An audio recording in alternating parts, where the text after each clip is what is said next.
Jésus, avec toi, nous ressusciterons.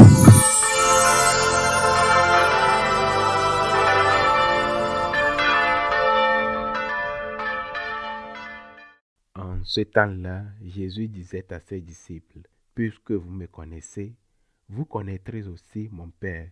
Dès maintenant, vous le connaissez et vous l'avez vu. » Philippe lui répondit, « Seigneur, montre-nous le Père, cela nous suffit. » Jésus lui répond, « Il y a si longtemps que je suis avec vous, et tu ne me connais pas, Philippe. Celui qui m'a vu a vu le Père. Comment peux-tu dire, montre-nous le Père? Tu ne crois donc pas que je suis dans le Père et que le Père est en moi? Les paroles que je vous dis, je ne les dis pas de moi-même. Le Père qui demeure en moi fait ses propres œuvres. Croyez-moi, je suis dans le Père et le Père est en moi. Si vous ne me croyez pas, croyez du moins à cause des œuvres elles-mêmes. Amen, amen, je vous le dis. Celui qui croit en moi fera les œuvres que je fais. Il en fera même de plus grandes parce que je pars vers le Père, et tout ce que vous demanderez en mon nom, je le ferai, afin que le Père soit glorifié dans le Fils. Quand vous me demanderez quelque chose en mon nom, moi, je le ferai. Acclamons la parole de Dieu. Le premier ministre anglais qui dut affronter la Seconde Guerre mondiale, Churchill, déclara à la fin de la guerre en parlant des aviateurs anglais qui allaient tenir tête à la puissante aviation allemande. Jamais tant de gens n'ont dû autant à si peu. Il parlait de ces pilotes courageux. Cette phrase peut s'appliquer non seulement à ce contexte et à ces hommes, mais aussi à bien des moments de l'histoire de l'Église. Elle s'applique aujourd'hui d'une manière toute particulière au sein dont nous célébrons la mémoire liturgique. Saint Athanase. À Saint Athanase, nous devons de pouvoir continuer à confesser que le Christ est vrai Dieu. Il naquit en l'an 293 à Alexandrie. Certains, ignorant l'importance de l'histoire, et pourtant un peuple qui ignore son histoire est condamné à la revivre. Oui, ces ignorants pourraient penser qu'il s'agit d'un homme d'un autre temps, sans lien avec notre époque. C'est tout le contraire. Il était encore enfant lorsque l'Empire romain et donc Alexandrie était gouverné par l'empereur Dioclétien, le plus sanglant de tous les empereurs ou de tous les persécuteurs de l'Église. Quand Constantin vainquit Massens à la bataille du pont Milvius et prit le contrôle de l'Empire, Constantin n'était pas encore chrétien, mais sa mère, Sainte Hélène, l'était. Athanase était alors adolescent à l'époque, quand en l'an 313, Constantin accorda la liberté à l'Église et Athanase avait 20 ans.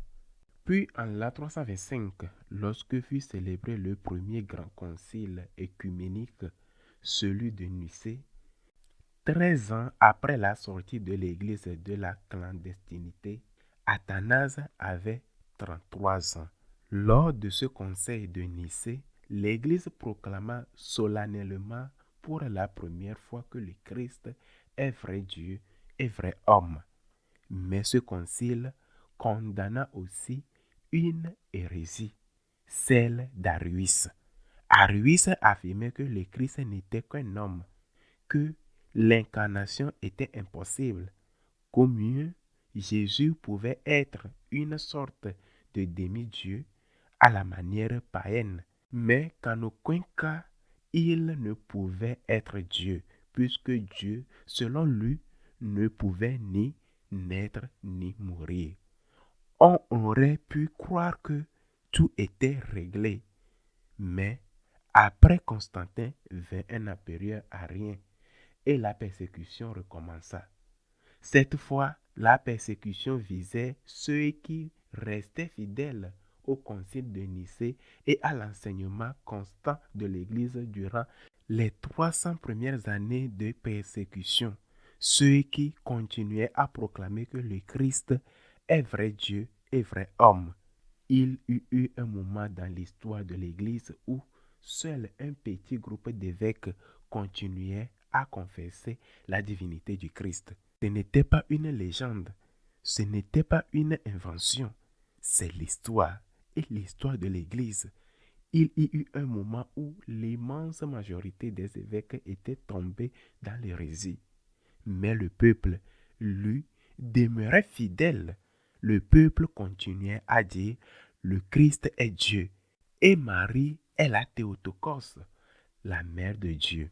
Et durant ce temps, qui fut le grand champion de cette résistance? C'est saint Athanase, avec très peu d'évêques autour de lui, presque aucun. Le pape Libère, celui qui fit construire la basilique de Sainte Marie Majeure, accueillit Athanase à Rome et le défendit lorsqu'il fut chassé de son siège patriarcal d'Alexandrie où il avait été nommé patriarche. L'empereur l'avait expulsé et avait placé à sa place un patriarche arien. Le pape l'accueillit et le soutient.